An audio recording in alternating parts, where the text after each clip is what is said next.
भद्रं पश्येमाक्षभिर्जयतराः स्थिरैरङ्गैस्तुष्टुभा गैसस्तनभिर्यासेमहि देवहितं यदायुः शतमेन्दु शरदो अन्ति देवायतरा नश्चकराजरशं तनो नाम पुत्राशो यतरा पितरो भवन्ति मानमधियारीरिघता युर्गन्धः आदितिर्द्योरादितिरं तारिकथमदितिर्माता शापिता शापुत्राः विश्वेदेवा आदितिः पञ्चजना आदितिर्जा तामादितिर्जानित्वमादियाः शान्तिरं तारिकझग् शान्तिः पृथिवी शान्तिरापः शान्तिरौषधयः शान्तिः वनस्पतयः शान्तिर्विश्वे देवाः शान्तिर्ब्रह्म शान्तिः सर्वज्ञ शान्तिः शान्तिरेव शान्तिः श्यामा शान्तिरेधि यतो यतः समीहसि ततो न अभयं कुरु शन्नः कुरु प्रजाभियो भयं नः पशुभ्यः विश्वानि देव सवितर्दुरितानि पराशुभ जलभद्रं तन्न अशुभ हरिः ॐ ॐ शान्तिः शान्तिः सुशान्तिर्भवतु सर्वारिष्टशान्तिर्भवतु अयमारम्भः शुभाय भवतु। श्री सद्गुरु महाराज की जय।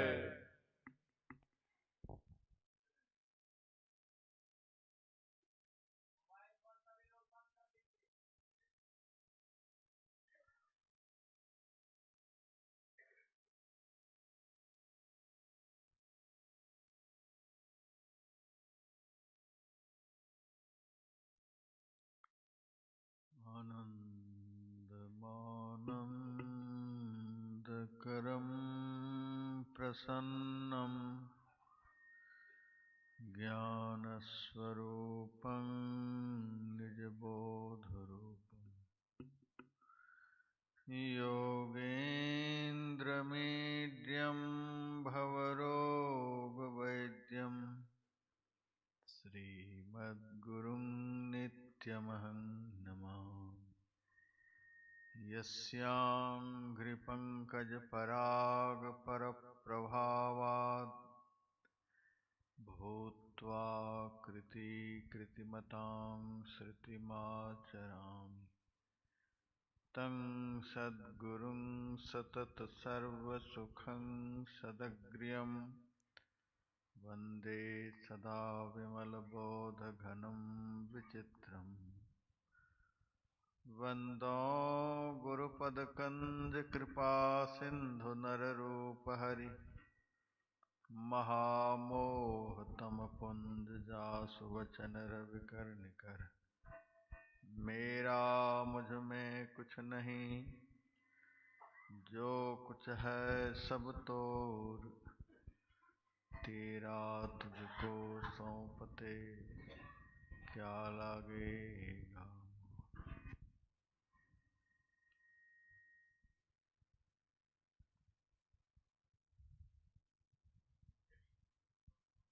माँ नर्मदा के उद्गम स्थल अमरकंटक में आयोजित 10 दिवसीय ध्यान एवं सत्संग शिविर में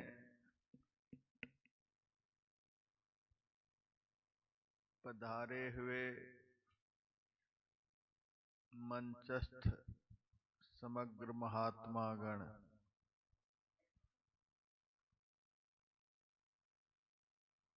मानव जीवन का सर्वोत्कृष्ट सत्कर्म करने हेतु भारत के से हुए सत्संग प्रेमी सज्जन वृंद, माता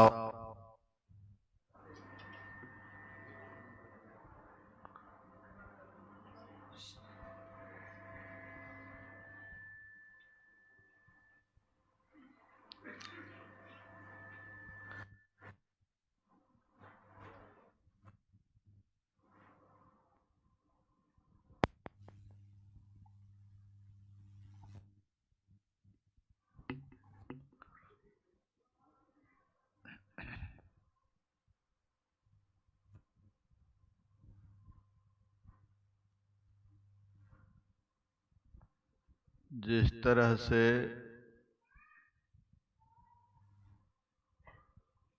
मैं आप लोगों को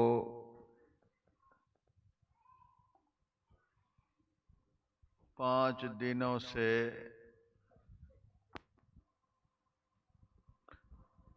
ज्ञान, ध्यान, योग, भक्ति आदि की बातें सुनाते आ रहा हूँ, उसी तरह से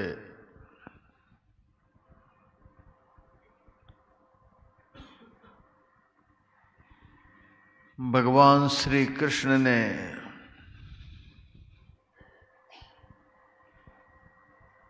अर्जुन को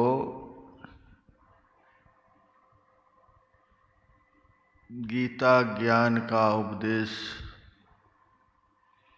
सुनाया था।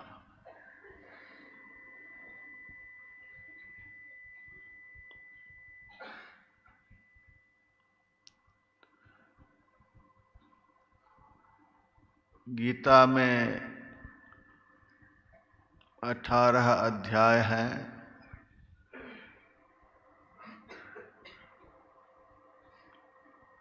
पहला अध्याय अर्जुन विषाद योग है।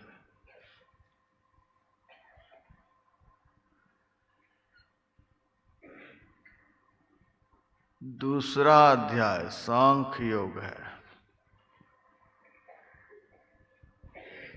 दूसरा अध्याय के 11वें श्लोक से भगवान का उपदेश शुरू होता है। तीसरा अध्याय कर्मयोग, चौथा अध्याय ज्ञान कर्म संन्यास योग, पांचवा अध्याय कर्म संन्यास योग,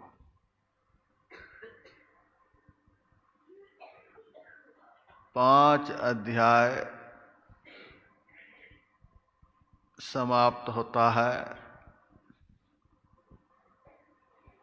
छठे अध्याय में भगवान ध्यान योग के विषय में अर्जुन को बतलाते हैं।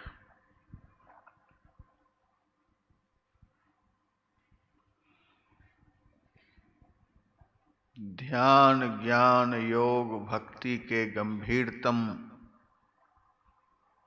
बातों को सुनकर अर्जुन ने भगवान से कहा, आप जो मुझे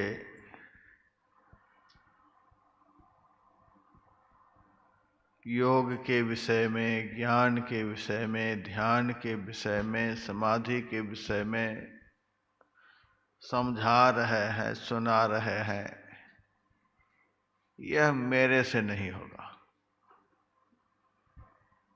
बिल्कुल नहीं मेरे से होगा। भगवान ने कहा तुमसे क्यों नहीं होगा? अर्जुन ने कहा सभी सत्क्रियाओं के साथ जब मन का संयोग होता है तब उन सत्क्रियाओं में सफलता मिलती है। मन का साथ में रहना बहुत आवश्यक है। अभी हम लोग सत्संग में बैठे हैं, यहाँ भी यदि हम लोगों का मन सुनने में नहीं रहेगा तो मैं जो कुछ भी बोल रहा हूँ हवा में उड़ता चला जाएगा। इसीलिए संत तुलसी साहब ने लिखा है, सत्संग करना मन तोर, शरण संतन की, अंतर अभिलाषा लगी रहे चरणन की। संसार से मन को तोड़कर संतों के वचनों में मन को जोड़कर जो सुना जाता है यथार्थ में वही असली सत्संग है। मन कहीं तन कहीं, फिर सत्संग का जो लाभ होना चाहिए सो नहीं होगा।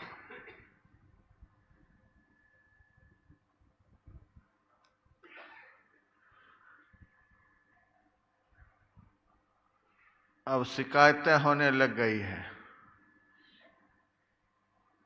ये सत्संगी लोग 10 साल से सत्संग सुन रहे हैं, फिर भी इनके आचार विचार व्यवहार में कोई परिवर्तन नहीं।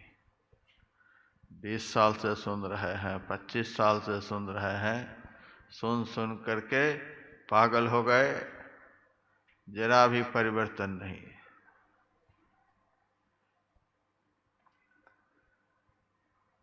कबीर साहब की एक वाणी है, तब हम ऐसे अब हम ऐसे यही जन्म का लाहा। यह तो बहुत गंभीर वचन है। इस संसार में आने से पहले हम जैसे थे, संसार में आने के बाद भजन करते करते हम फिर से वैसे ही हो गए। यही मानव तन धारण करने का परम लाभ है। हम परमात्मा के अंश फिर से परमात्मा में मिलकर एक हो गए, यही जन्म का लाहा। लेकिन हम दूसरी तरह से कहते हैं, तब हम ऐसे अब हम ऐसे यही जन्म कर लाहा। गुरु महाराज की शरण में आने से पहले, संत मत में दीक्षा लेने से पहले जैसे थे, आज इतने दिनों तक सब कुछ करने धरने के बाद भी वैसे ही हैं। कोई फर्क नहीं, कोई परिवर्तन नहीं। यही जन्म का घाटा। शिकायत होने लग गई है, और यह शिकायत आज से नहीं, प्राचीन काल से है। संत तुलसीदास जी महाराज के सामने भी शिकायतें पेश हुई। नित्य प्रति दर्शन साधु के, और साधुन के संग, तुलसी का ही वियोग तैं, ना लागा हरि रंग। बराबर सत्संग में जाते हैं, सत्संग सुनते हैं, लगे ही रहते हैं, फिर भी किस कारण से मन पर सत्संग का रंग नहीं चढ़ा, मन में परिवर्तन नहीं आया। जैसे कि तैसे ही हनोज रोज अव्वल। तुलसी का ही वियोग ते ना लागा हरि रंग। किस कारण से मन पर रंग नहीं चढ़ा? संत संग की बड़ी महिमा है। एक क्षण सत्संग से भवसागर से पार हो जाते हैं, एक क्षण सत्संग से ये हो जाते हैं। यहाँ तो लगे ही रहते हैं, फिर भी कोई परिवर्तन नहीं हो रहा है। बात क्या है? तुलसीदास जी महाराज ने कहा, मन तो रमे संसार में, तन साधुन का संग। तुलसी याहि वियोग तै ना लागा हरि रंग। मन तो संसार में घूम रहा है, शरीर साधु के संग में। जिस पर रंग चढ़ेगा वह साधु के साथ में है ही नहीं, वह तो गया बाजार में। तुलसी याहि वियोग तै ना लागा हरि रंग। इसी कारण से मन के ऊपर जो रंग चढ़ना चाहिए था सो नहीं चढ़ा।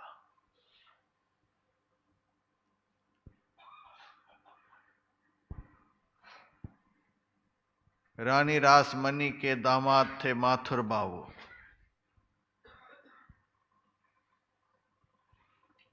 रामकृष्ण परमहंस देव जी महाराज से एक बार उन्होंने कहा, ठाकुर आप भजन बहुत बढ़िया गाते हो, एक बार कृपा करके मुझे भी सुनाओ। बड़े सरल संत थे, उन्होंने कहा ठीक है, इच्छा है, बैठो सुनो। वो बैठे और रामकृष्ण परमहंस भजन गाने लगे। ये गा रहे हैं और वे मन ही मन मुकदमे की बात सोच रहे हैं। आज पेशी है, यह सब सुनाना है, अदालत में वकील से यह सब कहना है, यही सब करने लगे। रामकृष्ण परमहंस तो पूर्ण संत थे, अंतर्यामी थे। वे जान गए हमको भजन गाने में लगा दिया और यह मूर्ख मुकदमे में लग गया। संत जो होते हैं उनको किसी का भय नहीं होता। एक थप्पड़ कान में लगाया, उनका तो माथा घूमने लगा। मूर्ख, तू मुझे भजन गाने में लगा दिया और अपने मुकदमे में लग गए। हम फालतू आदमी हैं। थप्पड़ लगने से उनको कष्ट नहीं हुआ। ये कैसे जान गए सही में मुकदमे की बात हमारे मन में हो रही थी।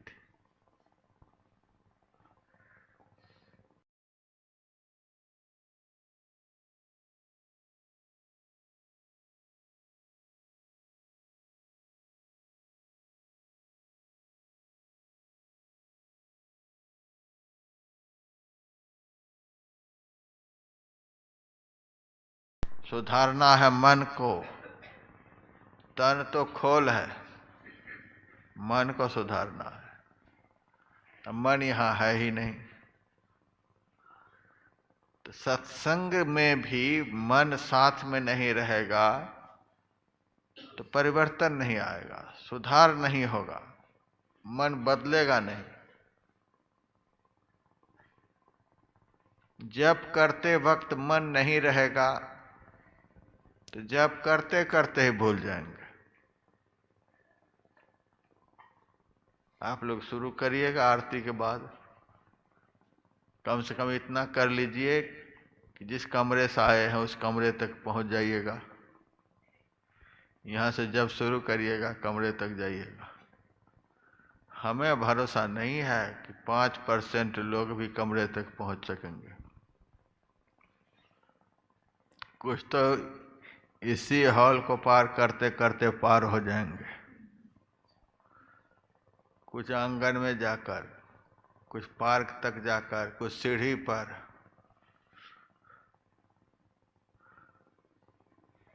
और जैसे ही भंडार घर सामने आएगा वहां तो भूलना ही है। कभी कभी हम इनाम घोषित करते हैं। एक बार मोर मंडी में सत्संग चल रहा था और मैंने इनाम घोषित कर दिया, आरती के बाद सब लोग उठिएगा। और दीक्षा के समय में संत से, सद्गुरु से जो मंत्र प्राप्त हुआ है, उस मंत्र को जपते हुए आप लोग घर तक जाइएगा। कल जब मेरे पास आइएगा तो वहां से जप करते हुए आइएगा। बीच में जिनका जप नहीं छूटेगा उनको 101 रुपये का इनाम मिलेगा। सब लोग चले गए।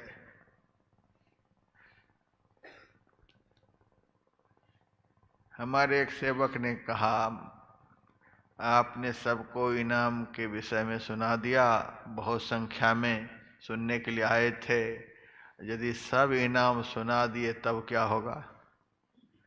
झोला तो झाड़ ही लेगा। मैंने कहा, मेरा झोला कभी खत्म होने वाला नहीं है।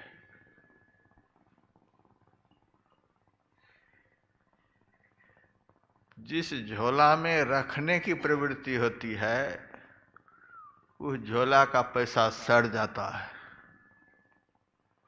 जिस झोला में रखने की प्रवृत्ति नहीं है वह झोला कभी खाली नहीं होता है। संत चरणदास जी महाराज की वाणी में, गुरु ब्रह्मा गुरु विष्णु होय खाली भरें। गुरु ब्रह्मा बनकर, गुरु विष्णु बनकर शिष्य के जीवन में जिस वस्तु का अभाव होता है उस अभाव की पूर्ति करते रहते। खाली भरें। खाली करेंगे तभी तो भरेंगे। हम तो देखते रहते हैं, खाली तो नहीं हो रहा है। उनका कभी भरने वाला नहीं है। कंजूस का तिजोरी सड़ जाएगा, उदार की तिजोरी कभी खाली नहीं होगी। कभी खाली होने वाला नहीं। होए खाली भरे। आप खाली करो, विश्वास मान करके खाली करो। मेरा प्रवचन सुन करके खाली करेंगे, आसमान की तरफ देखेंगे कि ऊपर से गिर रहा है कि नहीं गिर रहा है, तब नहीं होगा। पूर्ण विश्वास के साथ तब यह वाणी चरितार्थ होगी। गुरु ब्रह्मा गुरु विष्णु होय खाली भरे।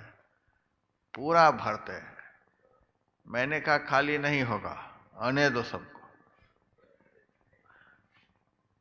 मामला बहुत टफ है। कह तो दिया सबको, लेकिन कितने आते हैं देखता हूं।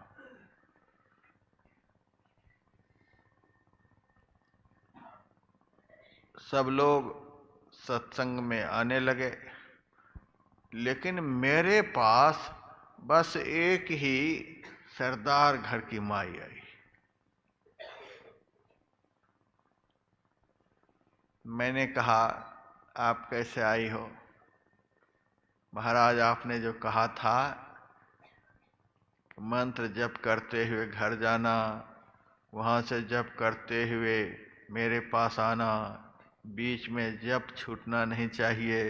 महाराज, आपने जैसा कहा था वैसा ही मैं करके आई हूँ। मेरा मन बड़ा प्रसन्न हुआ। मेरे पास जो झोला था, झोले में जितना था सब निकाल कर उस माई को देने लग गया। वो माई तो पीछे हट गई। महाराज, यह क्या कर रहे हो? मैंने कहा, इनाम दे रहा हूँ। इनाम के लिए तो आपने कहा था 101 रुपये, अब पूरा का पूरा आप दे रहे हो, यह क्या बात है? मैंने कहा, सुनने वाले तो हजारों की संख्या में थे, लेकिन करने वाले 1000 में एक निकले, इसीलिए मेरा हृदय विह्वल हो गया कि ऐसे सुनकर करने वाले के झोला को तो भर ही देना चाहिए। इसीलिए सब दे रहा हूं। महाराज, नहीं, मेरा एक लड़का अमेरिका में रहता है, एक लड़का थाईलैंड में रहता है, एक लड़का बिरला के यहाँ मैनेजर है। हमें पैसे की कोई जरूरत नहीं। महाराज आप देना ही चाहते हो, आज तो मैं आपके कहने पर इस तरह से मंत्र जप करती हुई आई हूं। अब मेरे मन को ऐसा बना दो कि जिस मंत्र को आपने जपने के लिए कहा है, वह मंत्र जब तक इस शरीर में प्राण रहे तब तक मन से छूटे नहीं, कभी नहीं मंत्र छूटे। यह है मंत्र योग।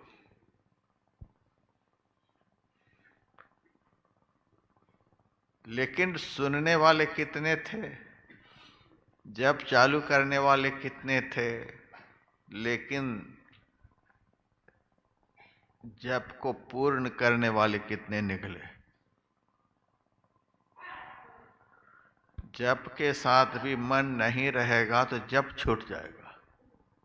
आप लोग अनुभव करते होंगे। यह प्रयोगात्मक सत्संग है। जो कुछ भी सुनाया जाता है ध्यान के समय पर प्रयोग होता है। जब से आसन लगाकर यहाँ बैठते हैं तभी से जप शुरू करते हैं, लेकिन जब तक फाइनल घंटी नहीं बज जाती तब तक कितने का जप चलता है। कितने का तो शुरू करते ही खत्म हो जाता है। किसी का 1 मिनट, किसी का 2 मिनट, किसी का 5 मिनट, किसी का 10 मिनट। यदि कोई बढ़िया से गर्म चादर ओढ़ करके बैठे हैं तब तो उनका गर्मा गर्म हो ही जाता है। जगाना पड़ता है। कब छूट जाता है पता नहीं। इष्ट के रूप का चिंतन में मन को लगाते हैं। बहुत कुछ सुने हैं अब तक आप लोग। जिनको जिस रूप का ध्यान करने के लिए दीक्षा काल में बतलाया गया है उस रूप में मन को लगाने का प्रयास करते हैं। प्रयास करते करते ही मन कहाँ चला गया पता नहीं। तन बैठा हुआ है, मन कहीं चला गया, बस हो गया ध्यान। जब इस आरंभिक मोटी मोटी क्रिया में ही मन की ये हालत है तो इससे सूक्ष्म क्रिया जो है उसमें मन कैसे टिकेगा। आधार वाली साधना को भी हमारा मन नहीं पकड़ पाता है, तो जिस साधना का आरंभ में कोई आधार ही नहीं, स्थान है, परिमाण नहीं, लंबाई चौड़ाई मोटाई गहराई कुछ नहीं है, ऐसे रूप को पकड़ना है। खन्य हो तीखी बाल हो नीकी ये तुम्हारी जाना। तलवार के धार से तीक्ष्ण बाल से बारीक ऐसे रास्ते से गुजरना है। ऐसे चिन्ह को पकड़ना है जिस चिन्ह में लंबाई चौड़ाई मोटाई गहराई कुछ भी नहीं। ऐसे चिन्ह को मन कैसे पकड़ेगा। हाथ पैर वाला रूप जो है, 2-4 अक्षर वाला जो शब्द है, इसी को छोड़कर 1 मिनट में भाग जाता है, तो फिर सूक्ष्म साधना इस मन से कैसे होगा। अर्जुन को भगवान सूक्ष्म साधना के विषय में बतला रहे थे। अर्जुन ने कहा मेरे से नहीं होगा। जैसे आप लोग हिम्मत हार जाते हैं उसी तरह से अर्जुन भी एक बार हिम्मत हार गया था। बहुत लोग हिम्मत हार चुके हैं,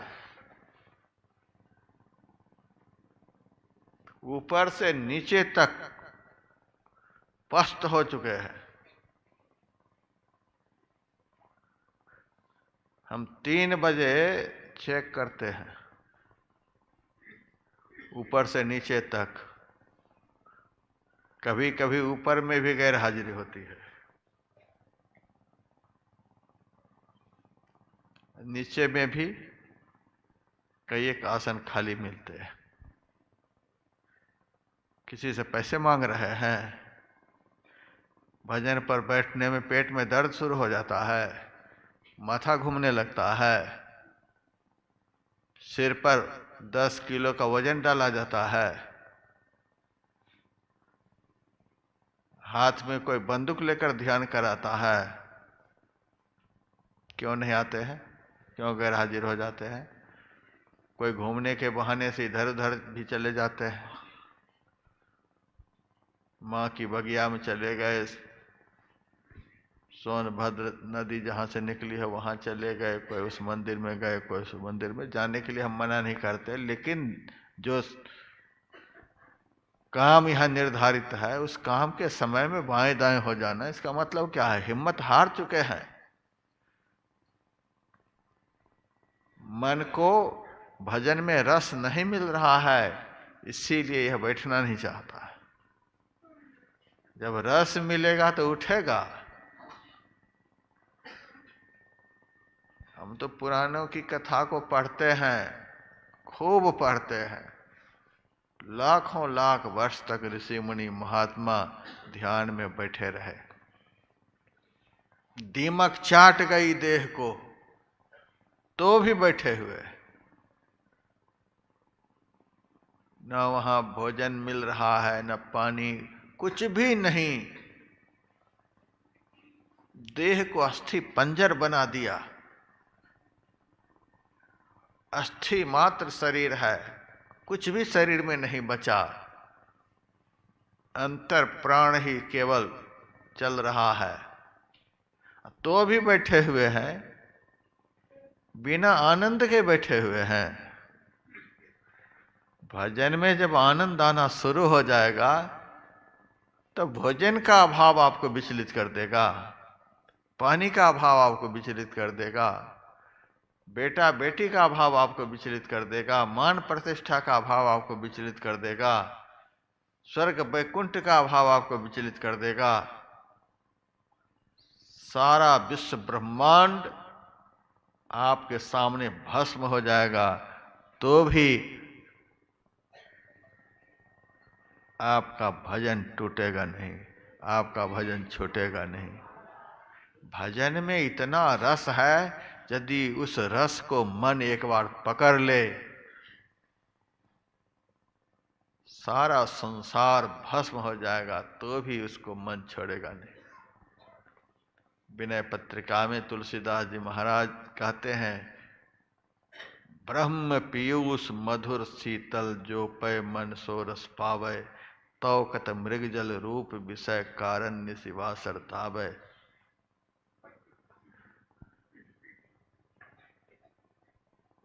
ध्यान करते करते जब ध्यानार्थी को अंतर ज्योति का दर्शन होता है, वह अंतर ज्योति क्या है?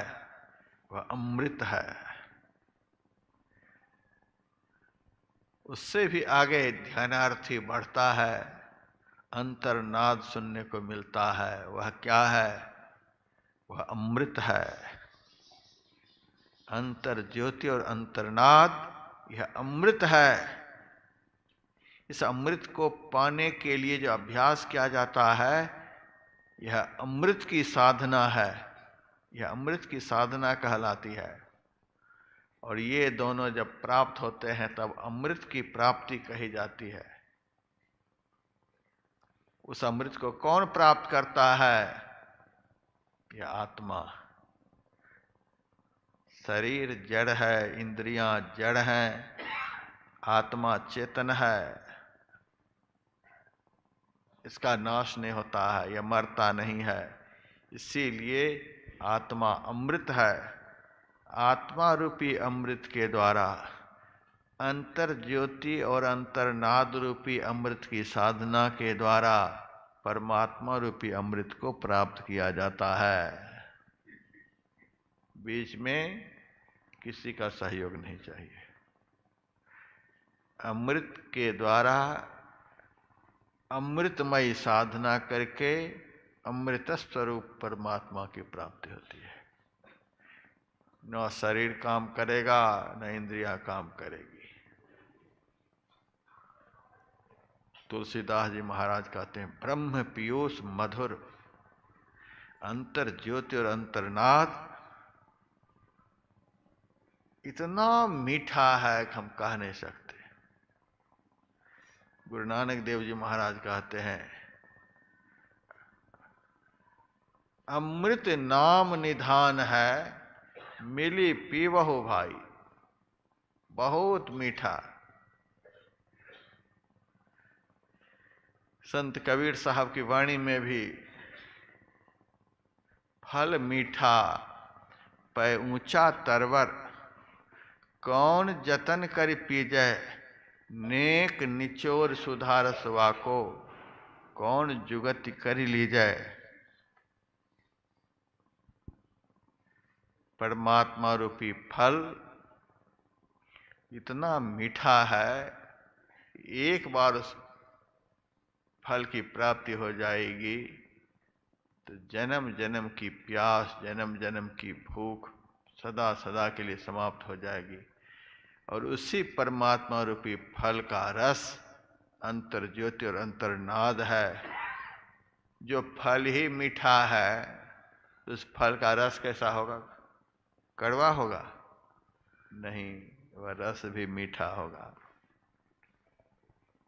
मधुर, बहुत मीठा, शीतल। अब ठंडी के समय में मौसमी के जूस पी लीजिए, जुकाम पकड़ लेगा। कहते शीतल तो है लेकिन जुकाम नहीं पकड़ेगा। जन्म जन्म से विषयों की आग में जो जल रहे हैं वह आग बुझ जाएगी, मन शांत हो जाएगा।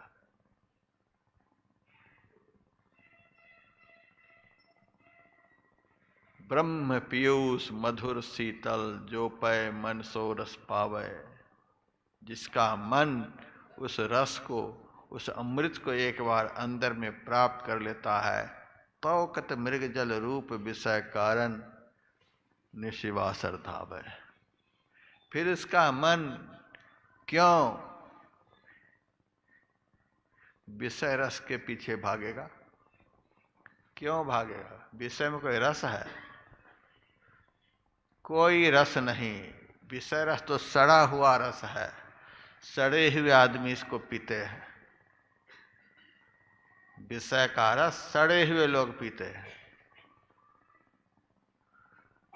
कालिदास संस्कृत साहित्य के बहुत बड़े विद्वान हुए। उन्होंने लिखा गंधश्चासो भुवन विदिता केतकी स्वर्ण वर्णा पद्म भ्रांत्यांग चपल मधुपः पुष्प मध्य पपाता अंधी भूतः कुसुम रजसा कंटकैश्चूर्ण पक्षः स्थातुं गन्तुं द्वयमपि सखे नैव शक्तो द्विरेफः। एक दृष्टांत है इस श्लोक में। गंधश्चासो भुवन विदिता केतकी स्वर्ण वर्णा। एक भौरा जहां वह रहता था वहां से कमल का पराग लेने के लिए उड़ा। उड़ते हुए जा रहा है। रास्ते में एक केतकी फूल का वन मिल गया। चला था कमल फूल का पराग लेने के लिए, लेकिन मिल गया रास्ते में केतकी फूल। केतकी फूल देखने में कैसा? स्वर्ण वर्णा, स्वर्ण वर्ण का, देखने में बड़ा ही सुंदर। उनके मन में हुआ कि लगता है यह कोई बढ़िया क्वालिटी का कमल है। पद्म भ्रांत्याम, वह भ्रमित हो गया, केतकी को ही कमल समझ लिया। वह चंचल भौरा केतकी को ही कमल समझकर पुष्प मध्य पपाता उस फूल पर बैठ गया। अब बैठने के बाद पराग लेना शुरू किया। केतकी फूल का पराग इतना तीक्ष्ण होता है कि उस पराग के लेने से अंधी भूतः कुसुम रजसा, भौरा अंधा हो गया, आंखें उसकी फूट गई।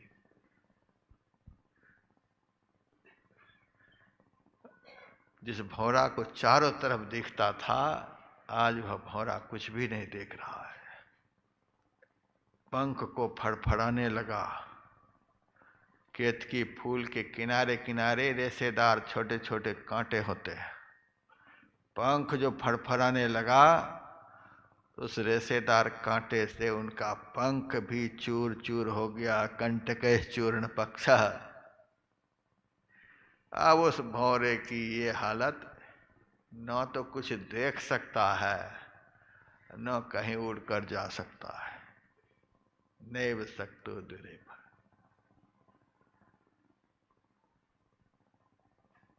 न देख सकता न उड़ सकता, केवल छटपटा रहा है। यह तो इस श्लोक का अर्थ हुआ। लेकिन कालिदास कहना क्या चाहते हैं, सुनिए क्या कहना चाहते हैं। हम इस दुनिया में किस लिए आए? किस लिए आए? जहर पीने के लिए? फैक्ट्री लगाने के लिए? माता के गर्भ में जब हम आए, गर्भ पीड़ा से अत्यंत पीड़ित होकर परमात्मा से प्रार्थना करने लगे, हे परमात्मा, यहाँ हमें एक एक क्षण कल्प के समान व्यतीत हो रहा है। इस कष्ट से हमें कब बाहर निकाला जाएगा? भगवान, आप यहाँ से हमें कब बाहर निकालेंगे? वहाँ पर जीवात्मा और परमात्मा में संवाद होता है। कपिल गीता में यह प्रसंग आया है और भी बहुत जगह लिखा हुआ है। वहाँ संवाद होता है। भगवान कहते हैं, किस लिए निकलना चाहते हो यहाँ से?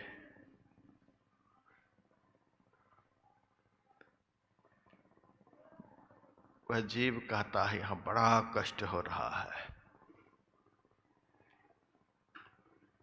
बड़ी पीड़ा हो रही है, यहाँ से इसीलिए निकलना चाहता हूं।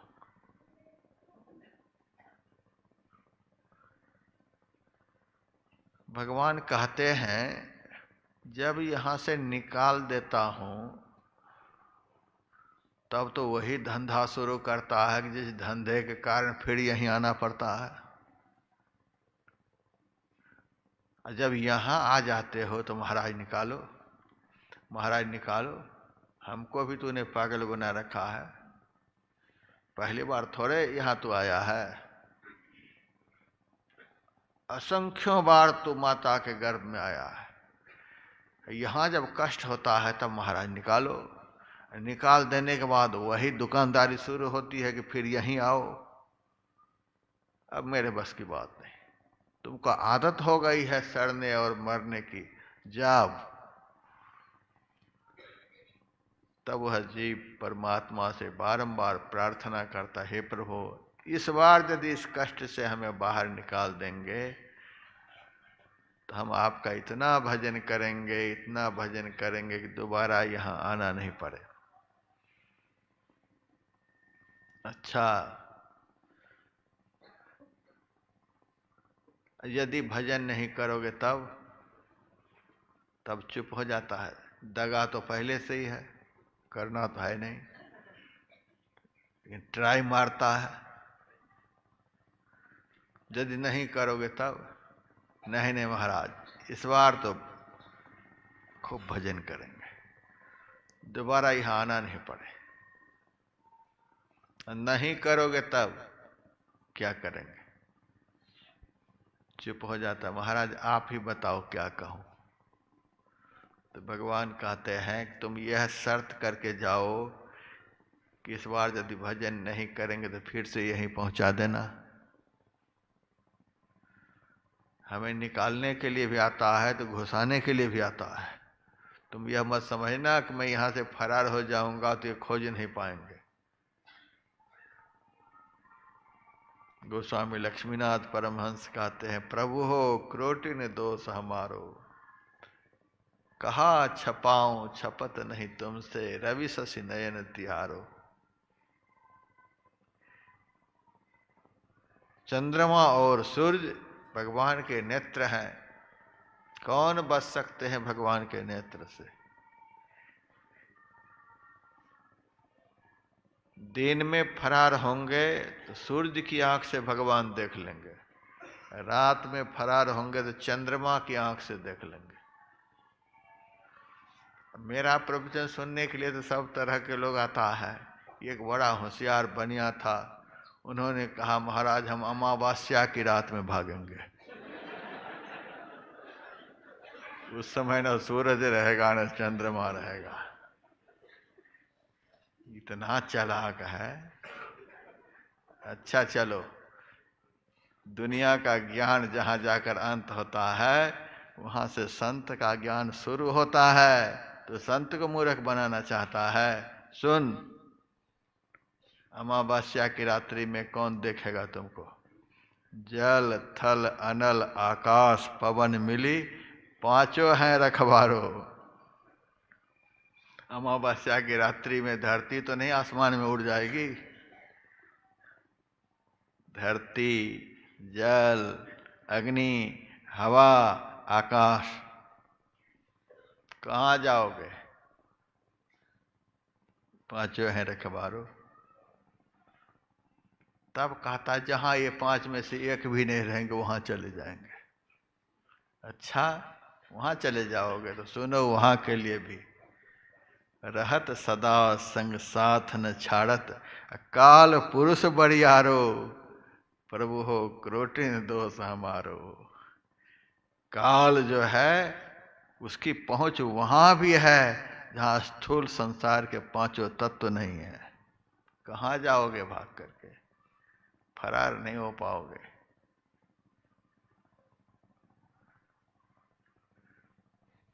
कहा जहां काल नहीं होगा वहां चले जाएंगे। तो जहां काल नहीं वहां अकाल पुरुष है। भीतर बाहर बैठ रहो है, घट घट बोल निहारो, दुख सुख पाप पुण्य के मालिक निज जन जान व्यवहारो। परमात्मा से बचकर कैसे रहोगे? कहाँ जाओगे? वे तो सब जगह व्यापक है। यह सब दलील की बात है। भगवान ने कहा चलो हम तुमको निकाल देते हैं। ठीक है महाराज, हम आपका इतना भजन करेंगे दोबारा कभी यहां आएंगे नहीं। यही शर्त करके हम लोग यहां आए हैं, यही शर्त करके, और कुछ काम करने के लिए यहां नहीं आए।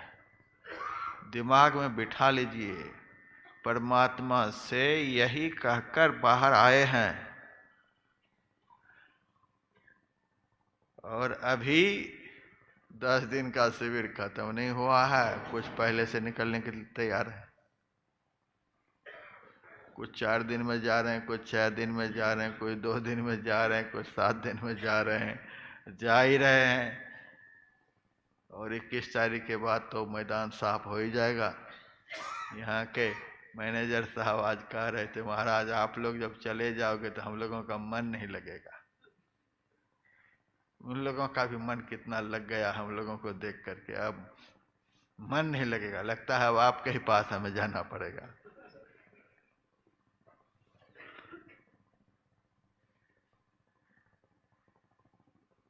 जिस काम के लिए खास तौर से हमारा इस संसार में आना हुआ है, उसी काम के लिए फुर्सत नहीं है। इसका मतलब क्या हुआ? भगवान को हम मूर्ख बनाना चाह रहे हैं, बेवकूफ बनाना चाहते हैं। भगवान का हमें डर नहीं है, हम अपने को सुरक्षित पाते हैं। हम यह सोचते हैं कि हम अब फरार हो गए। अरे भगवान तो माता के गर्भ में आए थे, अब कौन है भगवान? देखेंगे आएंगे तो कोई डर नहीं रह गया। क्या बात करते हैं, कोई डर नहीं है। वो कमजोर हैं, आएगी नोटिस जमानत न होगा, पल्ले में घर कुछ अमानत न होगा, होकर के कैद तुम्हें चलना पड़ेगा, रेमन मुसाफिर निकलना पड़ेगा। यमराज के जब अदालत चढ़ोगे, पूछेगा हाकिम तो क्या तुम कहोगे। एक न एक दिन उस दरबार में आपकी पेशी होगी, और उस दिन आप पूछे जाएंगे। उस दिन भगवान आपसे पूछेंगे, जिनसे बातचीत हुई है माता के गर्भ में, वे ही अब पूछेंगे, कहो क्या सब करके आए हो। उस दिन कोई जवाब नहीं निकलेगा। यदि कोई कह देंगे कि मेरे से पूछेंगे, तो हम कह देंगे अमरकंटक से ध्यान करके आ रहे हैं। तो जो यहाँ से ध्यान करके जाएंगे, वो उस अदालत में पेश नहीं होंगे। उनके लिए तो विमान आएगा, आए हैं सो जाएंगे राजा रंग फकीर, एक सिंहासन चढ़ी चले एक बंदे जा जंजीर। वो तो विमान पर चढ़ कर जाएंगे, उनके लिए यह दिन नहीं आएगा। जो बहाना बनाए हैं उनके लिए यह दिन है। यमराज के जब अदालत चढ़ोगे, पूछेगा हाकिम तो क्या तुम कहोगे, कहो क्या सब करके आए हो। उस दिन बता देना फैक्ट्री लगा करके आया हूं। भगवान बड़े खुश होंगे। कुछ भी कह देना, खुश होंगे। बताओ, कुछ भी कहकर भगवान को आप खुश नहीं कर पाओगे। उस दिन पापों की अग्नि में जलना पड़ेगा, रेमन मुसाफिर निकलना पड़ेगा। साधु संत महात्मा कहते, मेरी मत मान, यमराज तो मनाएगा, तेरी करनी का दंड तुझे मार कर भुगाएगा, घोर नरक कष्ट सहना पड़ेगा, रेमन मुसाफिर निकलना पड़ेगा। एक दो बार ही नहीं, कहे गीतानंद तू फिरेगा रोता, 1,84,000 में खाएगा गोता, फिर जन्म लेके मरना पड़ेगा। दिमाग ठिकाने आ जाएंगे।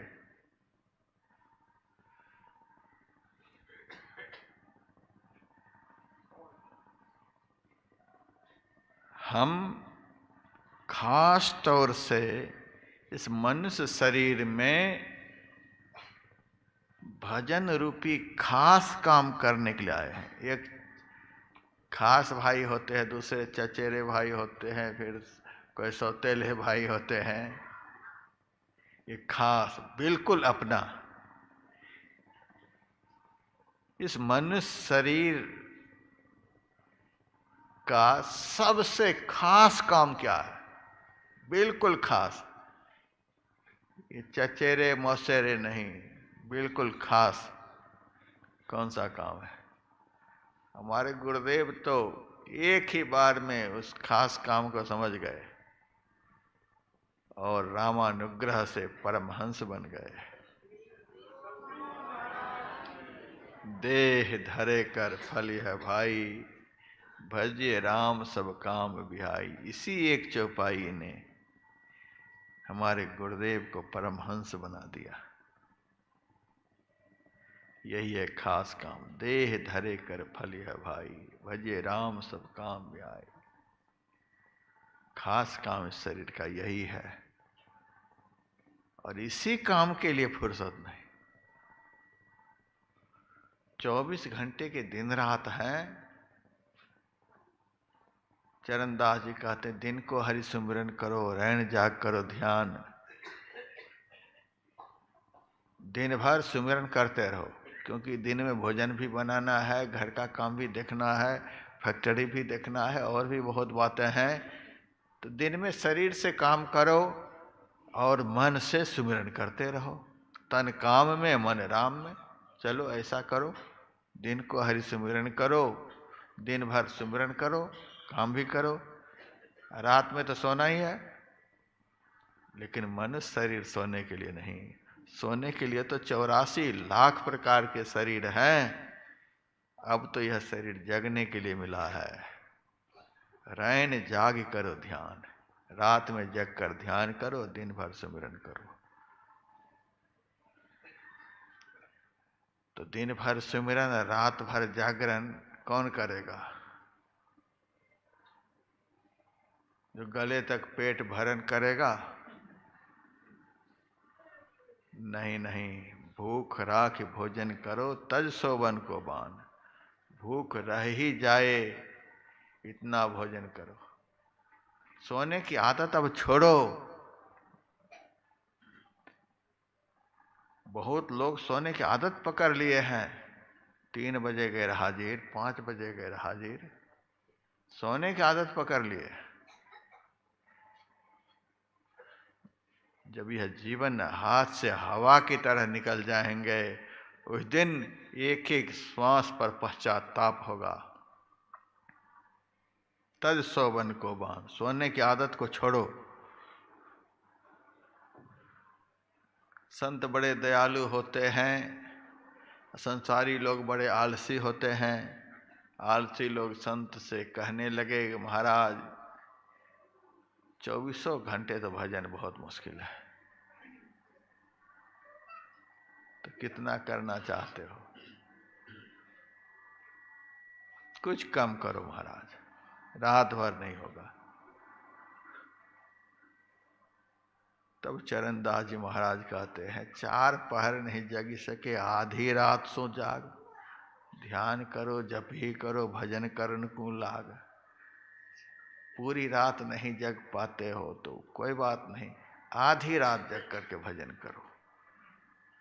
महाराज यह भी नहीं होगा, इसमें भी माइग्रेन पकड़ रहा है, इतना भी नहीं होगा। चलो, जो नहीं श्रद्धा 2 पहर, पिछले पहरे चेत। उठ बैठो रटना रटो, प्रभु से लाभो हेत। 1/4 समय ब्राह्म मुहूर्त में जग जाओ, 3 बजे जग जाओ।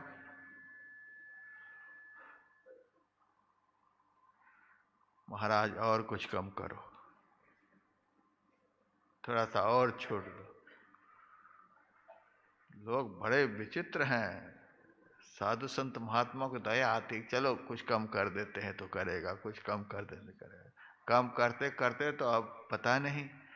एक हनुमान जी का भगत था, चढ़ गया ऊंचा पेड़ पर फल तोड़ने के लिए। जब बहुत ऊंचा चढ़कर फल तोड़ लिया, अब नीचे की तरफ झांकता, बहुत पेड़ ऊंचा, अब तो हिम्मत नहीं हो रही उतरने की। तब हनुमान जी से प्रार्थना करते, हे हनुमान जी, यदि पेड़ पर से उतर गए तो 5 किलो मिठाई चढ़ाएंगे। तो हनुमान जी की कृपा से हिम्मत आई, आधा पेड़ उतर गया। जब आधा उतर गया तब उनके मन में हुआ, 5 किलो मिठाई तो कम से कम 250 के होंगे, तो उतने की लकड़ी नहीं, उतने का फल नहीं, उतने चढ़ाना पड़ेगा।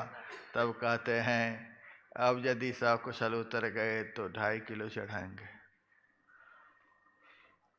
फिर हिम्मत आई, कुछ और नीचे उतर गए। तब कहते हैं, अब यदि उतर गए तो 1 किलो चढ़ाएंगे। उतरते जाए या कम होते जाए। फिर जब नीचे उतर गए तब पेड़ को प्रणाम कर कहते हैं, अब ना मिठाई चढ़ाऊंगा ना पेड़ पर चढ़ूंगा।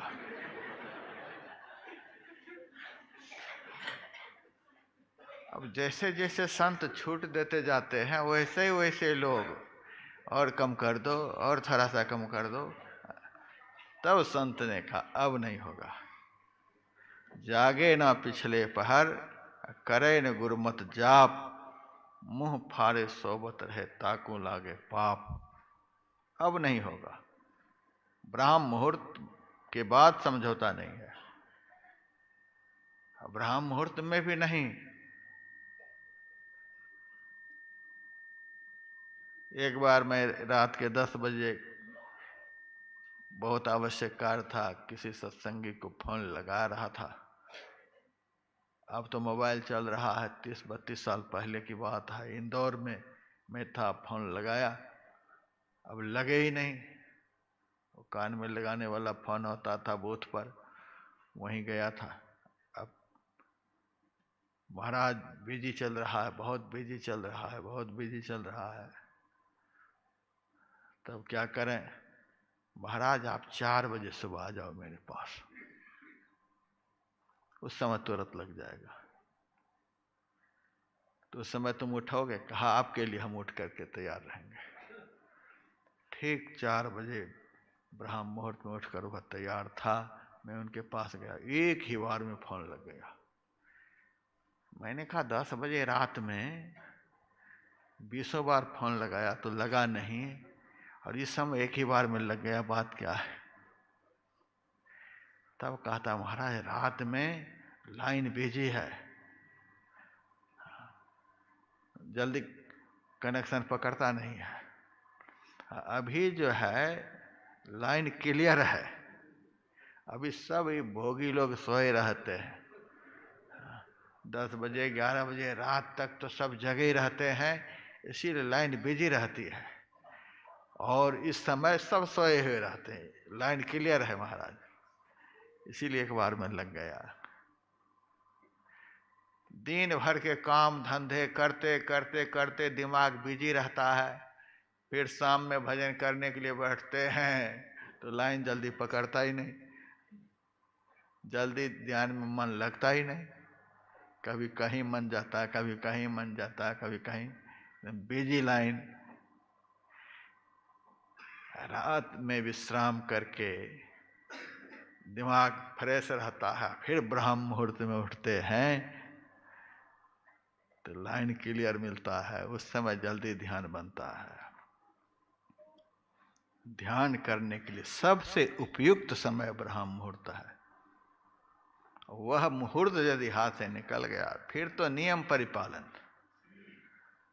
10 बजे का ध्यान, 12 बजे का ध्यान, 2 बजे का ध्यान, शाम का ध्यान, ये सब नियम परिपालन है। असली ध्यान ब्रह्म मुहूर्त का है। जो ब्रह्म मुहूर्त में नहीं उठेगा वो ब्रह्म को क्या पाएगा? ब्रह्म मुहूर्त का ध्यान सबसे उपयुक्त है। खास तौर से हम लोग भजन करने के लिए ही मन शरीर में इस बार आए हैं। खास काम यही इस शरीर का है, देह धरि कर फलिया भाई भजिए राम सब काम है, बस खास काम यही है।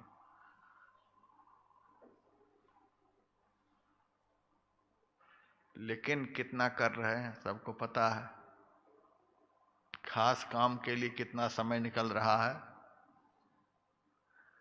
बुढ़ापे तक दीक्षा नहीं लेते, अब मरने के बाद दीक्षा लेंगे, मरने के बाद भजन करेंगे। बहुत लोग कहते हैं महाराज रिटायर जब हो जाएंगे तब आपके आश्रम पर देहरादून जाएंगे। रिटायर होकर के 60 साल के बाद तो यहाँ की सरकार निठल्ले घोषित कर देती है, 60 साल के बाद ऊपर से ज्वाइनिंग लेटर आएगा। 60 साल के बाद जाएंगे देहरादून ध्यान करने के लिए, हरिद्वार ध्यान करने के लिए। भगवान को बेवकूफ बनाते हैं। 60 साल के बाद शरीर भजन करने देगा? घुटने में दर्द, कमर में दर्द, पीठ में दर्द, 1000 जगह से रोग निकलेगा, उस समय भजन बनेगा। जिस समय शरीर स्वस्थ है, सबल है, यावत् स्वस्थ मिदं कलेवर गृहं यावच्च दूरे जरा यावच्च इंद्रिय शक्तिर प्रतिहता यावत् क्षयो नायसः आत्मा श्रेयसि तावदेव विदुषा कार्य प्रयत्नो महान प्रोद्युप्ते भवनेत कूप खननम प्रत्युद्यम कीदृशः। जब तक यह शरीर रूपी गृह स्वस्थ है तब तक में अपना काम बना लो। जब तक इस शरीर से वृद्धावस्था दूर है तब तक में अपना काम बना लो। भर्तृहरि भी छूट दिए जा रहे हैं। जब तक इस देह की सारी इंद्रियां कामयाब हैं, भजन पूजन सत्कर्म करने के काबिल हैं, तब तक में अपना काम बना लो। आखिर में कहा जब तक इस देह से मृत्यु दूर है तब तक में अपना काम बना लो। तो उनसे भी कोई कह दिए होंगे यदि नहीं इतना पर भी बना पाए तो भर्तृहरि का प्रोद्दीप्ते भवनेत को खननम प्रत्युद्यम की दृश्य। घर में आग लग जाने पर कुआं खोदने से कोई लाभ नहीं होगा। कृष्णं त्वदीय पद पंकज पंजरांते अद्यैव में विसत मानस राजहंसा प्राणपयान समय कपबात पित्तय कंठावरोधन विदो स्मरणम कुतस्ति। हे कृष्ण, मेरा मन रूपी राजहंस आपके चरण कमल रूपी पिंजरे में आज ही प्रवेश कर जाए, नहीं तो जब इस शरीर से प्राण निकलने लग जाएंगे, कफ पित्त बात ये तीनों दोष प्रकुपित हो जाएंगे। ऊपर का श्वास ऊपर ही, नीचे का श्वास नीचे ही, दम घुटने लग जाएगा। उस समय स्मरणम कुतस्ति, स्मरण कहाँ से होंगे? जब तक ऐसा दिन नहीं आया है तब तक में ही अपना परम कल्याण बना लेना चाहिए। प्रहलाद जी से दैत्य बालकों ने कहा, प्रहलाद अभी तो तुम्हारी उम्र 5 साल की है, खेलने कूदने की उम्र है, मौज मस्ती लेने की उम्र है, भजन पाठ तो बुढ़ापे में भी हो जाएगा, काहे के लिए बाप से इतना कसरत कर रहे हो?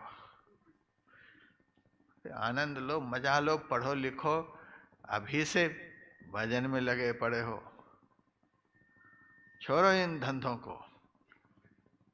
प्रहलाद जी ने उस वक्त दैत्य बालकों से कहा था, कौमारंग आचरित प्राज्ञो धर्मान भागवता निहा दुर्लभंग मानुसंग जन्मा तदपि ध्रुवमर्थदम। हे कुमार बालको, दुर्लभम मानुसंग जन्मा, यह मनुष्य का शरीर प्राप्त होना बहुत दुर्लभ है। यह शरीर जितना दुर्लभ है उतना ही यह क्षणभंगुर है।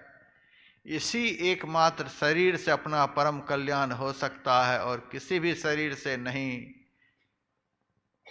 लेकिन इतना क्षणभंगुर है कि कब यह रोगग्रस्त होकर मृत्यु का ग्रास बन जाएगा पता नहीं। इसीलिए संत का दर्शन जैसे ही हो, संत का सद्ज्ञान जैसे ही प्राप्त हो, अपने जीवन और जन्म को सफल बनाने के लिए भजन में अपने को लगा देना चाहिए। कितना सुंदर समझाया। फुर्सत नहीं है महाराज, फुर्सत नहीं।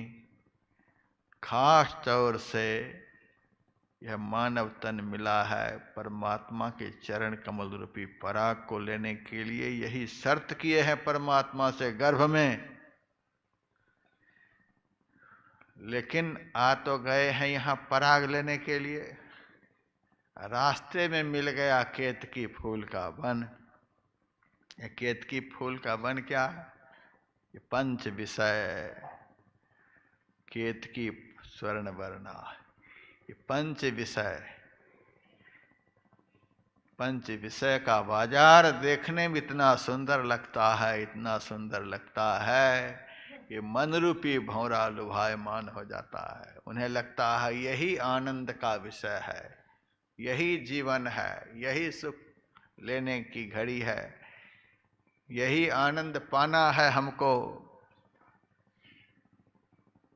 यह मन रूपी भौरा विषय के बाजार में पहुंचकर अपने लक्ष्य को भूल गया। बस इसी विषयानंद में यह डूब गया। अंधी भूता कुसुमरज सा कंटक चूर्ण पक्ष, भूल गया और विषय का रस पीने लगा। रूप रस गंध स्पर्श शब्द पंच ज्ञानेंद्रियों के द्वारा पंच विषयों का सेवन होता है। यहाँ आए थे परमात्मा के चरण कमल का पराग लेने के लिए, लेकिन यहाँ विषय रूपी विष पीने लग गए।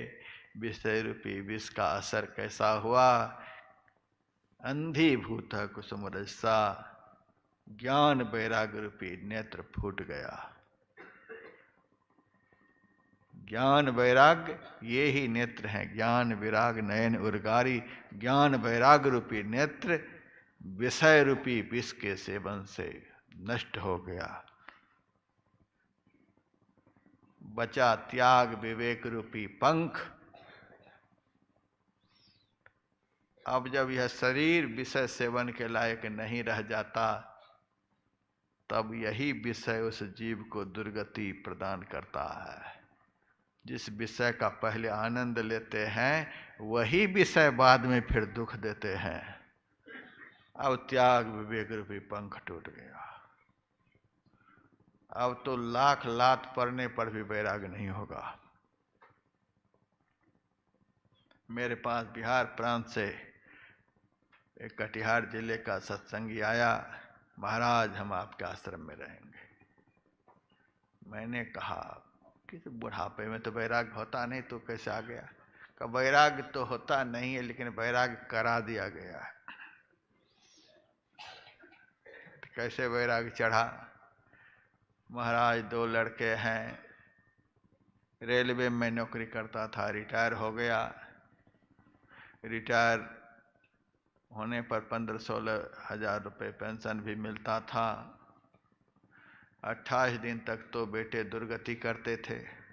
29वां दिन उनको पता होता था कि कल पेंशन मिलेगा, तो 29वां दिन बढ़िया से चाय पिलाता था, पराठा खिलाता था। 30वें दिन बैंक में लेकर के जाता था, पैसे निकाल करके ले लेता था। फिर 28 दिन वही दुर्गति। अब करें क्या महाराज?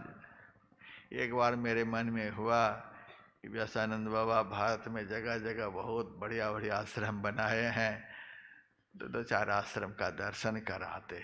बेटा 2-4 हजार रुपये हमको दे दो, उसके बाद तो सब दिन तो ले ही रहा है, कोई बात नहीं, लेते रहना। हाथ पकड़कर बेटा ले गया कमरे में। मेरे बेटे को एडमिशन कराने के लिए पैसे नहीं है, तू जाएगा हरिद्वार देहरादून घूमने के लिए। लोहा का रड लेकर के बुढ़ा को इतना पीटा, लोहो लोहान शरीर को कर दिया। ये लो महाराज शरीर की हालत है। उनकी हालत देख करके मेरे मन में बड़ी दया आई। हाँ, ये दुर्गति इनकी हुई है। तो कोई बात नहीं, पेंशन घर ही भेजते रहना, तुम्हारे पेंशन का कोई लोभ नहीं। आराम से आश्रम में रहो, रोटी फ्री है, पानी फ्री है, दवाई फ्री है, कपड़े फ्री हैं, कमरे फ्री हैं, सब फ्री है। और आश्रम में सेवा करते करते मर जाओगे तो वैकुंठ भी फ्री है। जयकारा तो तुरंत बोल जाते हैं, लेकिन 5 भी नहीं जाएंगे फ्री का माल लेने के लिए। मैं तो इस बार बहुत ऑफर देने के लिए आया हूं। 5-5 माताएं 1-1 महीना के लिए आओ हरिद्वार आश्रम। 5 माताएं, 10 भी आ सकती हो। 5 पुरुष आ सकते हैं, 10 पुरुष भी आ सकते हैं। नियम से रहने की जगह है, सब कुछ फ्री है। आइए आप लोग, हर महीने आइए। एक ग्रुप निकले, दूसरा ग्रुप पहुंचे, दूसरा निकले। जनवरी से शुरू करिए आप लोग, सब कुछ फ्री है आप लोगों के लिए। पुरुष वर्ग के लोग लिखा पढ़ी का काम जानते हैं, लिखा पढ़ी का काम करें। वो नहीं कर सकते हैं तो गौशाला का काम करें, झाड़ू पोछा का काम करें, माताएं भोजन बनाने का काम करें। सबको फ्री में कर रहा हूँ, ऑफर दे रहा हूँ। हमारे प्रधानमंत्री मोदी जी को तुरंत फटाफट वोट दे देते हैं, इतना ऑफर देते हैं। हमको 5 भी वोट देने वाले नहीं। आइए आप लोग, हर महीने 5-5 आदमी, 10-10 आदमी, माताएं वर्ग से, पुरुष वर्ग से, 1-1 महीने, 1-1 महीने, 12 महीने आश्रम चलेगा। कितना बढ़िया से, अभाव नहीं होगा आश्रम में भी और आपके भजन में। खूब आप भजन करें और आश्रम की सेवा करें। अन्य संस्थाओं में ऐसे चलता है। आप लिखाइए नाम, आज से नाम लिखाइए, सब लोग नाम लिखाइए। लेकिन नहीं, मैंने उस बुढ़े से कहा सब कुछ फ्री है, रहो आराम से। वह रहने लगा। 10 दिन के बाद मैं आया सत्संग से, तब मेरे पास आकर हाथ जोड़कर खड़ा हो गया, बाबा आपकी आज्ञा हो तो मैं घर जाऊं। मैं 10 दिन में ही, 10 दिन पहले तो तुम कह रहा था ये दुर्गति बेटे ने की है महाराज, अब 10 दिन में ही जाने के लिए तैयार हो। तब कहता घाव चोखा गया।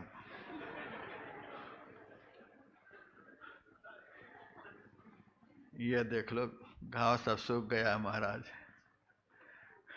घाव ताजा हो जाए तो व्यासानंद के पास आ जाओ, चोखा जाए तो फिर वहीं पहुंच जाओ।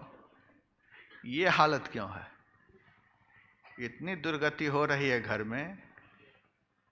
वृद्धा माता को बहू के द्वारा दुर्गति, वृद्ध पुरुष को बेटे के द्वारा दुर्गति। हम सब ऑफर दे रहे हैं, बैकुंठ तक फ्री कर रहे हैं, तो भी आने के लिए तैयार नहीं। बात क्या है? बात यही है, ज्ञान वैराग्य रूपी नेत्र विषयों के सेवन से फूट गए, त्याग विवेक रूपी पंख विषयों के सेवन से टूट गए। अब हालत ऐसी हो गई है, क्या करें महाराज। अब तो जैसे तैसे 100 घुसा खाए, तमाशा घुस के देखे। अब तो जैसे तैसे महाराज इन्हीं लोगों के साथ रहना है, जैसे तैसे तो इन्हीं लोगों के साथ रहना है। ये हालत। जिस विषय रूपी विष में इतना आकर्षण है कि मरते दम तक आदमी छोड़ने के लिए तैयार नहीं है, ऐसे विषयी मन को जिस दिन परमात्मा की ज्योति, परमात्मा की ध्वनि रूपी अमृत पीने को मिल जाएंगे, जो मन इस जहरीला विषय को छोड़ने के लिए तैयार नहीं है, उस मन को यदि अमृत पीने को मिल जाएगा तो अमृत छोड़ेगा? कभी नहीं छोड़ेगा, किसी जन्म में नहीं छोड़ेगा। विष में जब इतना आकर्षण है तो अमृत में कितना आकर्षण होगा। लेकिन जब मन को अमृत मिलेगा तब तो ब्रह्म पीयूष मधुर शीतल जो पै मन सो रस पावे, तो कत मृगजल रूप विषय कारण्य सिवा सरदावे। कभी वो उसका मन जा ही नहीं सकता। लेकिन एक बार मन लगे तब तो। अर्जुन कहता है मन तो लगता ही नहीं, मन तो लगता ही नहीं, कैसे मैं ध्यान करूं, योग करूं? क्यों नहीं लगता है बताओ? अर्जुन से भगवान ने कहा तुम्हारा मन इतना पवित्रतम कर्म में क्यों नहीं लगता है, बताओ। तब अर्जुन ने कहा चंचलम हि मनः कृष्ण प्रमाथ बलवद दृढ़ तस्याहं निग्रहम मन्ये वायुरिव सुदुष्करम। हे प्रभु, यह मन बड़ा चंचल है, बड़ा प्रमथनशील है। वायु को रोकना तो आसान है, लेकिन मन को स्थिर करना बहुत कठिन है, बहुत टफ मामला है। और मैं कभी कभी कहता हूँ दुनिया में सबसे अधिक कठिन काम है तो मन को स्थिर कर लेने वाला भजन। जिस भजन के द्वारा मन स्थिर होता है वह भजन दुनिया का सबसे कठिन काम है। इससे कठिन काम हो ही नहीं सकता। अब तो ब्लड प्रेशर हो गया होगा, इतना कठिन काम महाराज बता रहे हैं और ऐसे काम के लिए बुला लिए तो सुन लीजिए लगे हाथ। दुनिया में सबसे अधिक कठिन काम भगवान का भजन करना है। अब ब्लड प्रेशर नॉर्मल करने वाली बात, दुनिया में सबसे अधिक फायदेमंद काम यदि कोई है तो भजन करना ही है। सबसे फायदेमंद काम भजन करना ही है।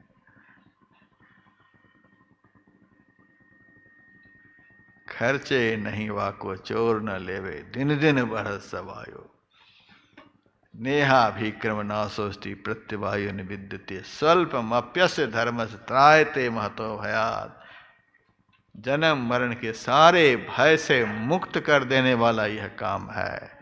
शाश्वत आनंद, शाश्वत सुख, शाश्वत शांति प्रदान कराने वाला, 84 लाख योनियों के फंदा से छुड़ाने वाला यदि दुनिया का सबसे फायदेमंद कोई काम है तो भजन करना है। लेकिन मन की चंचलता के कारण अर्जुन ने हिम्मत हार दिया कि मेरे से नहीं होगा।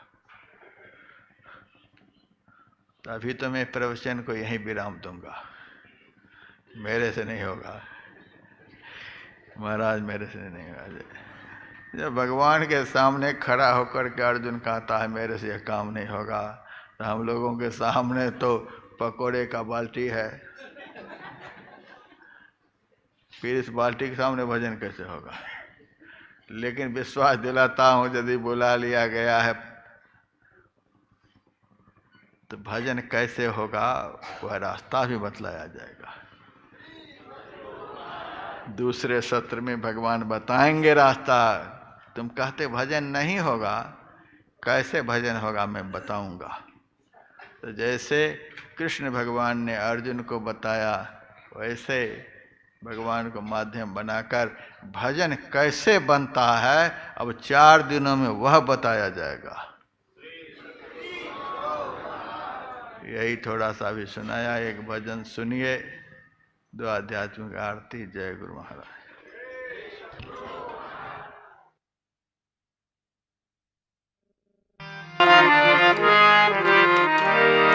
श्री सद्गुरु महाराज की जय।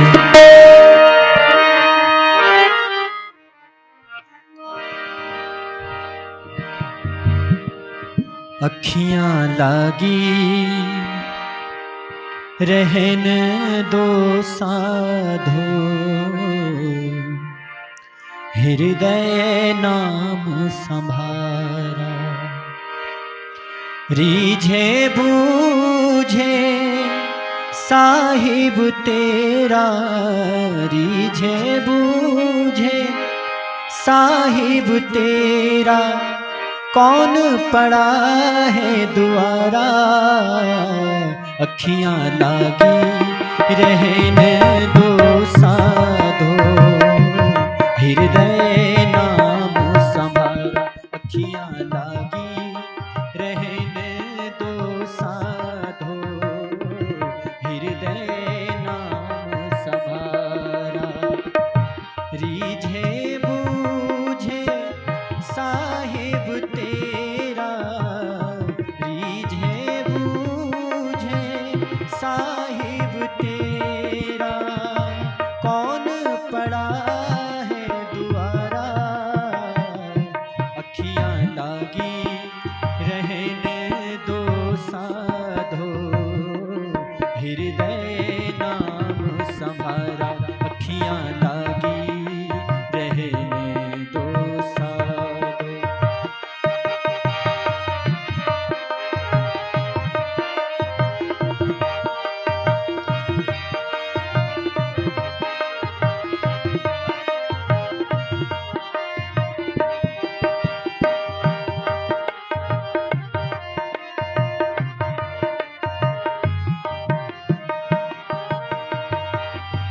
जम जालिम के सब डर मिटेंगे, जा दिन दृष्टि निहारा।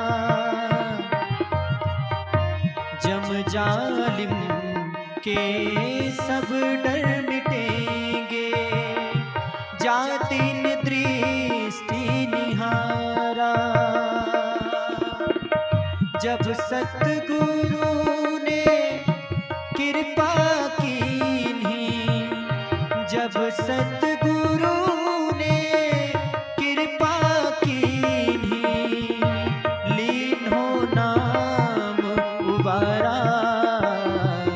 अखियां लागी रहने दो साधो, हृदय नाम संभारा। अखियां लागी रहने दो साधो, हृदय नाम संभारा।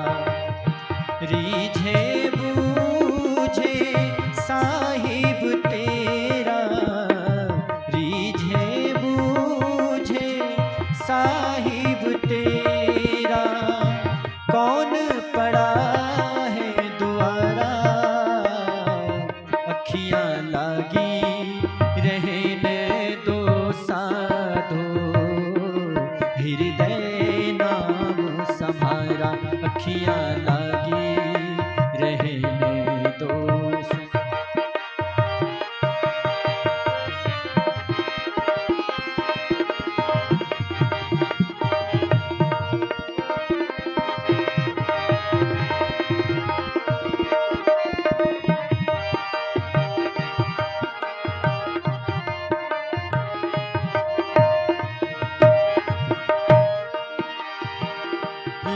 चौरासी बंधन छूटे, सदा रहे गुरु संगी।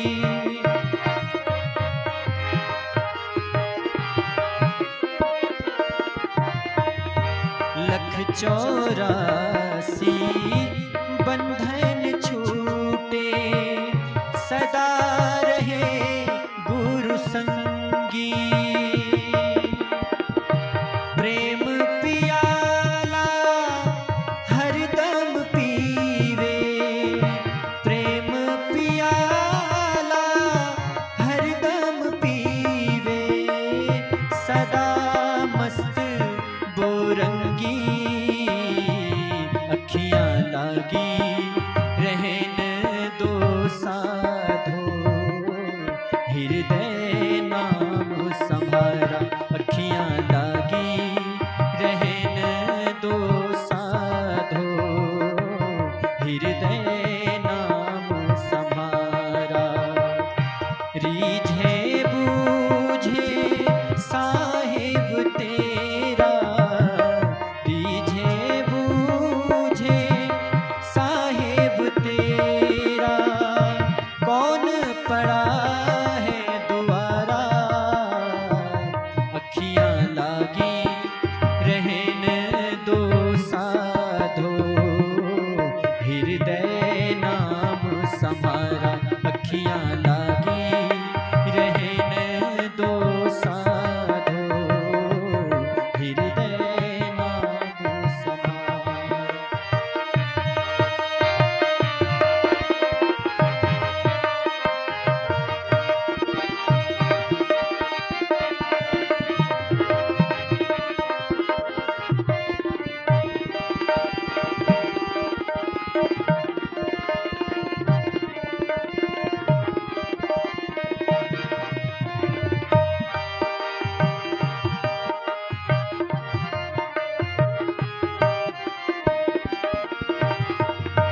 जब लग वस्तु पिछाने नाही, तब लग झूठी आशा।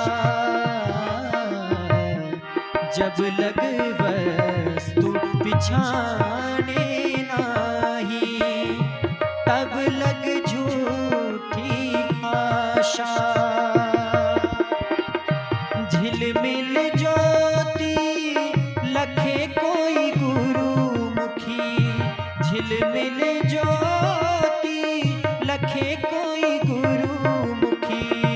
उन मुनि घर के वासा, अखियां लागी रहन दो साधो, हृदय नाम संभारा। अखियां लागी रहन दो साधो, हृदय नाम संभारा। रीझे बूझे साहिब तेरा, रीझे बूझे साहिब तेरा, कौन पड़ा है द्वारा। अखियां लागी रहन दो साधो, हृदय नाम संभारा। अखियां लागी रहन दो साधो, हृदय नाम संभारा।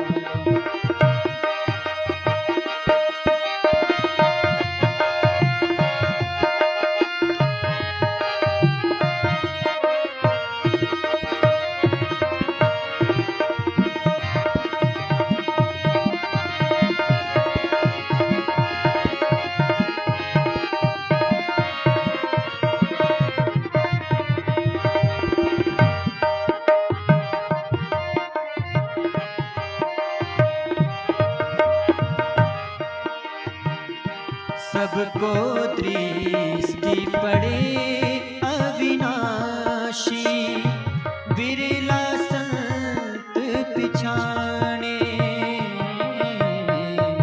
सबको दृष्टि पड़े अविनाशी, बिरला संत पिछाने। कहे कबीर यह भरम की वाणी, कहे कबीर यह भरम की वाणी, जो खोले सो जाने, अखियां लागी रहे न दो साधो, हृदय नाम सम्हारा, अखियां लागी रहे न दो साधो, हृदय नाम सम्हारा। रीझे बूझे साहिब तेरा, रीझे बूझे साहिब तेरा, कौन पड़ा है द्वारा, अखियां लागी रहे न दो साधो, हृदय नाम सम्हारा, अखियां लागी रहे न दो साधो, हृदय नाम सम्हारा, हृदय नाम सम्हारा, हृदय नाम सम्हारा।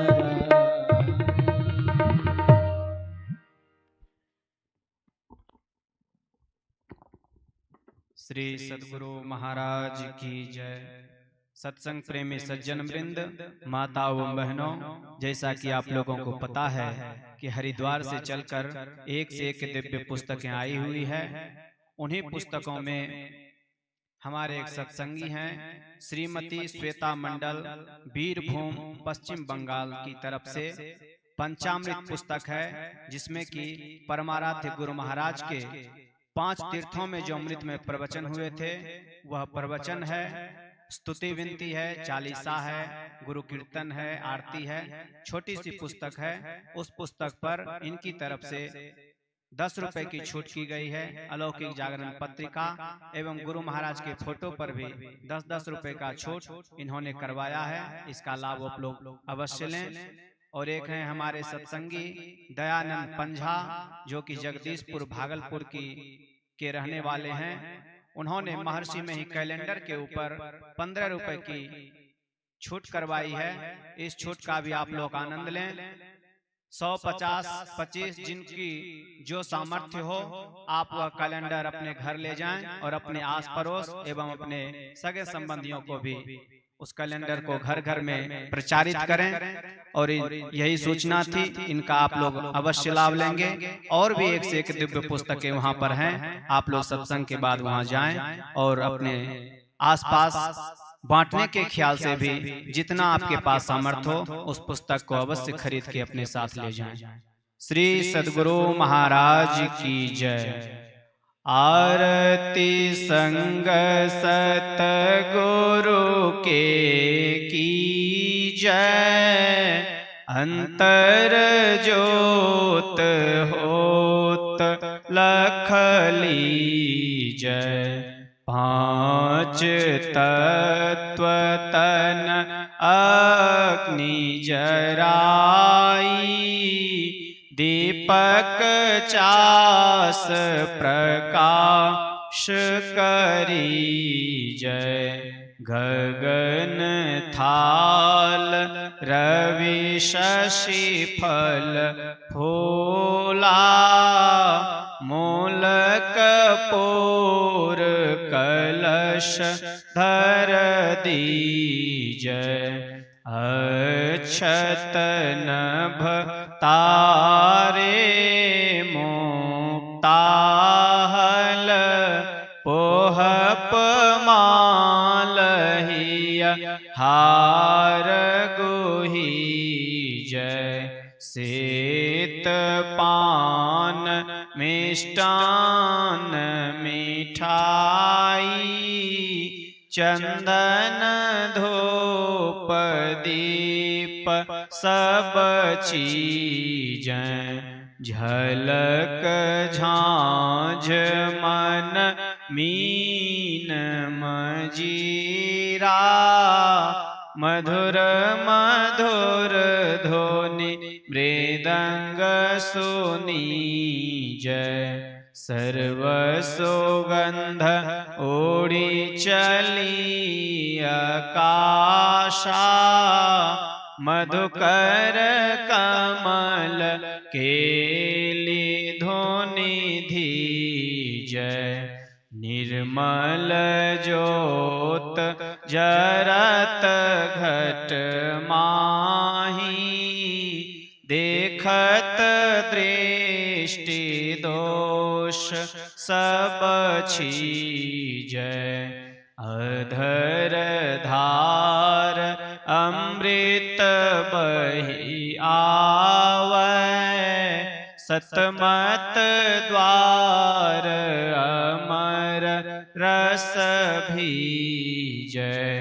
पी पी होय सुरत मत वाली, चरि चरि उमगी अमीर सरी जय।